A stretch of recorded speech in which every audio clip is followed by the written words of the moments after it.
Today we're going to show you how to update the software on your Garmin Force Trolling Motor using the ActiveCaptain app. To update the software, you will need to have the Force Trolling Motor installed completely and paired with the wireless remote control. You will also need a compatible mobile device with ActiveCaptain installed and set up. First, on the remote control, select Menu.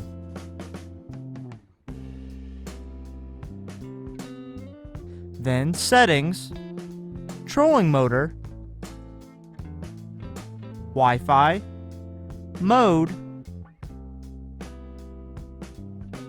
ActiveCaptain, select Name, and then Edit. Use the arrow keys to name the trolling motor Wi-Fi network. When finished, navigate to the check mark and press the right arrow key. Make a password that is at least 8 characters long. Again, when finished, navigate to the check mark and press the right arrow key. Now make sure that the ActiveCaptain app is open and bring your mobile device within 3 feet of the trolling motor. In this video, we will be using an iPhone, but the process is similar on an Android phone. Then Settings, Wi-Fi, and select the Force Trolling Motor Wi-Fi name that you previously created. Enter the password.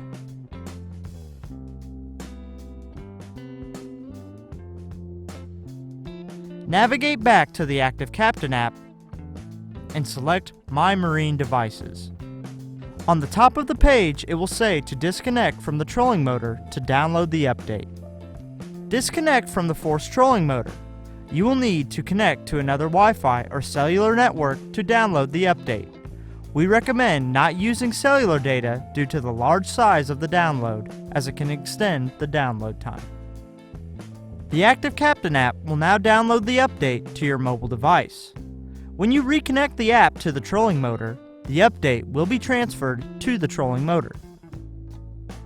Once the update is finished pushing from the mobile device, power off the trolling motor and then power it back on. After 30 seconds, the trolling motor display panel should begin blinking green. This means that the trolling motor is updating. And that's it. For more help, please visit support.garmin.com. Thanks for watching.